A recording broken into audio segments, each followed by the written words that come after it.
नमस्कार दोस्तों, मेरा नाम गोविंद है। आप सभी का स्वागत है हमारे यूट्यूब चैनल जी के क्राइम स्टोरी में।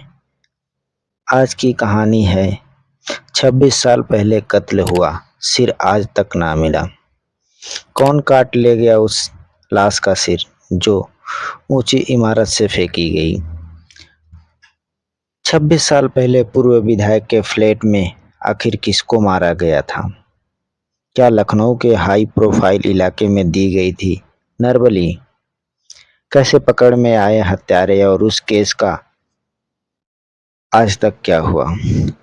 तारीख थी 4 फरवरी साल 1996। दिन था इतवार। लखनऊ के पुलिस वायरलेस पर एक संदेश गूंजा जिसने न सिर्फ लखनऊ पुलिस बल्कि यूपी पुलिस के आला अफसरों को हिलाकर रख दिया। संदेश था कि ओसीआर बिल्डिंग के बी टावर से एक लाश नीचे फेंकी गई। विधानसभा से चंद कदमों दूरी पर ओसीआर बिल्डिंग हुसैनगंज थाना क्षेत्र में है, जिसमें विधानसभा और विधानसभा परिषद सदस्यों को आवास आवंटित किए जाते हैं। ऐसी वीआईपी बहुखंडी बिल्डिंग में लाश की सूचना पर तत्कालीन एसएसपी सूर्य कुमार शुक्ला तमाम दूसरे पुलिस अधिकारियों के साथ अनन फनन में मौके पर पहुंच गए। लाश जूट के बोरे में थी। बोरा ऊपर से नीचे गिरने से फट गया था, जिससे लाश के कुछ अंग बाहर दिखाई दे रहे थे। 7वां तल और फ्लैट नंबर 706। दरोगा ने जैसे ही बोरा खोला, अधिकारियों के चेहरे से हवाइयां उड़ने लगी। लाश का सिर गायब था। वह सिर कटी लाश थी। करीब 1 घंटे के छानबीन के बाद पुलिस इस नतीजे पर पहुंची कि लाश 7वें तल्ले की बालकनी से नीचे फेंकी गई थी।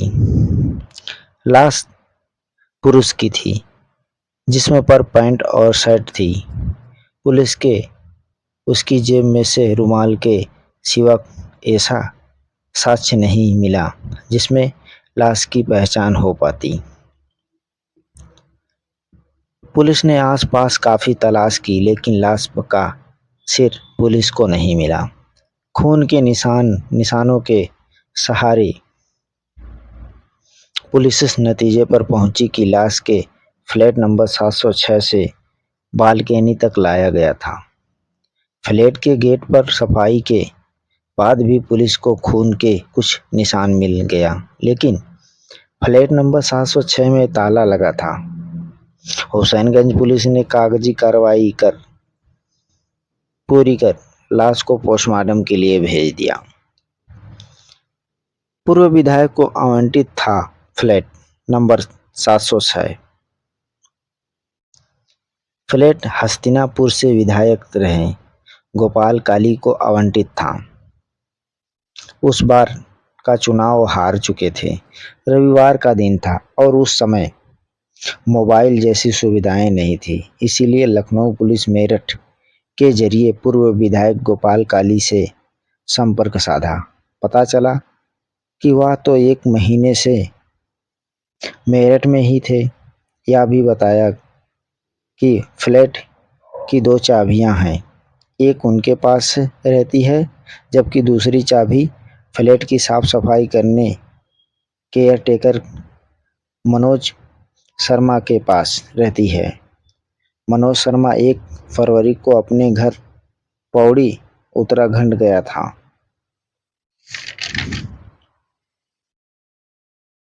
और उसकी चाबी उसी के पास है। गोपाल काली ने पुलिस को यह भी बताया लखनऊ जाने वाले उनके अधिकांश समर्थक उनसे चाबी ले जाते हैं और वहीं फ्लैट पर ही रहते हैं। 31 फरवरी को एक समर्थक ने उन्हें फ्लैट की चाबी वापस की है। बलि देने की आशंका।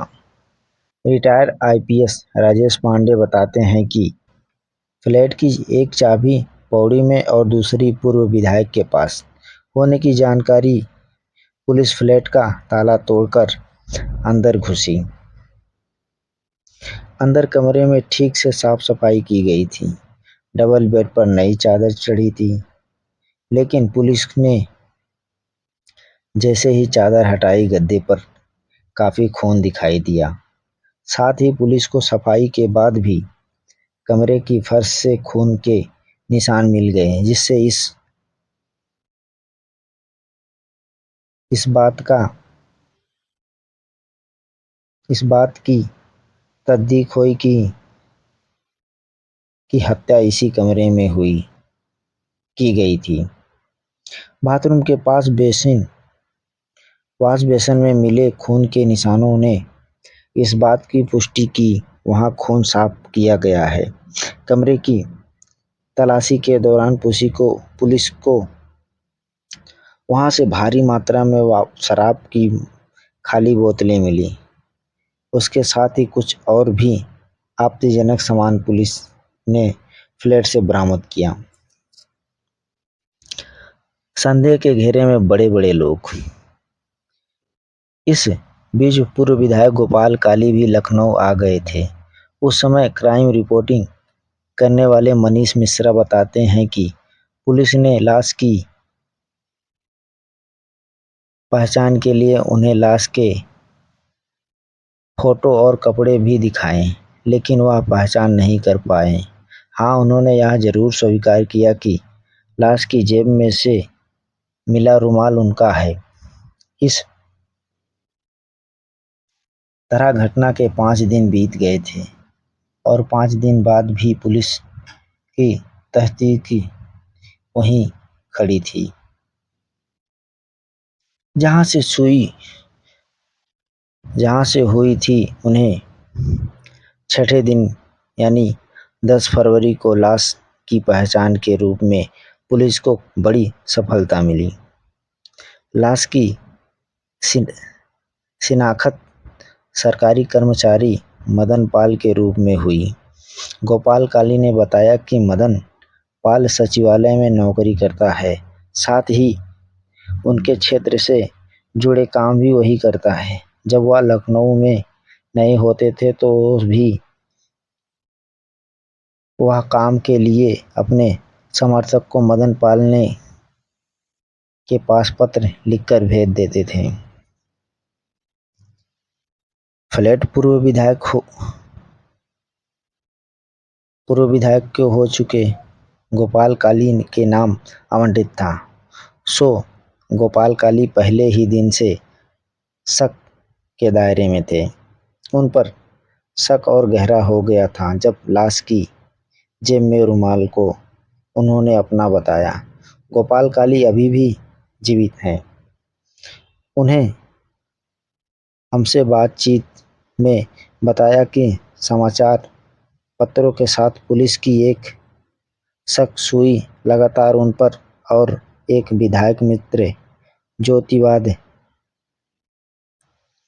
कि बाद में एक राज्य मुख्यमंत्री और केंद्र में भी मंत्री हुए, उस पर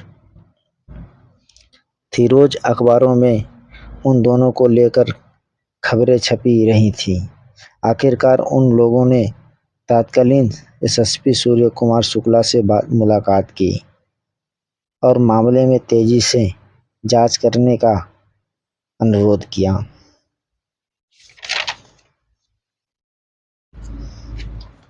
टेलीफोन से डायरी से खुली घटना।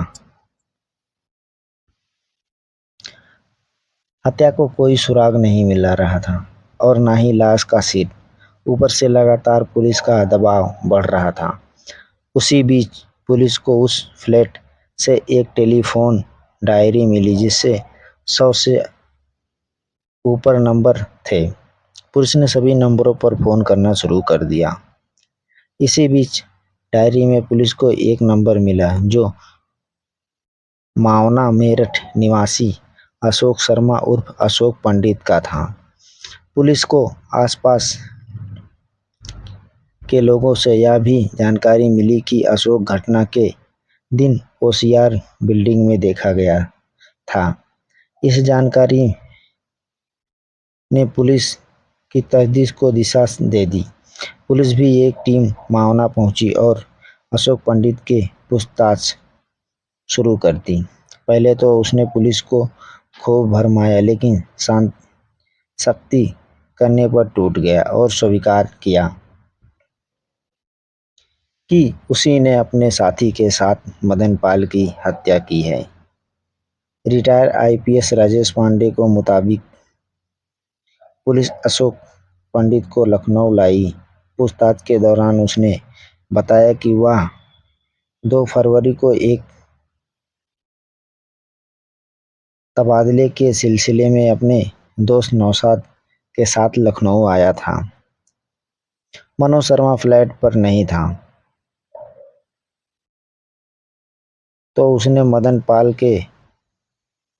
पाल से संपर्क किया। मदन ने उनसे रात को फ्लैट पर रुकने के लिए मिलने को कहा।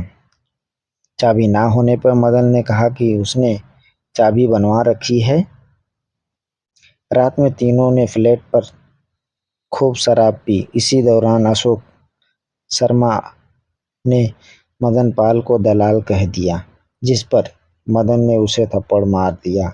फिर क्या था, अशोक शर्मा और नौशाद ने सब्जी काटने वाला चाकू से उस पर कई बार हमले किए, जिससे उसकी मौत हो गई।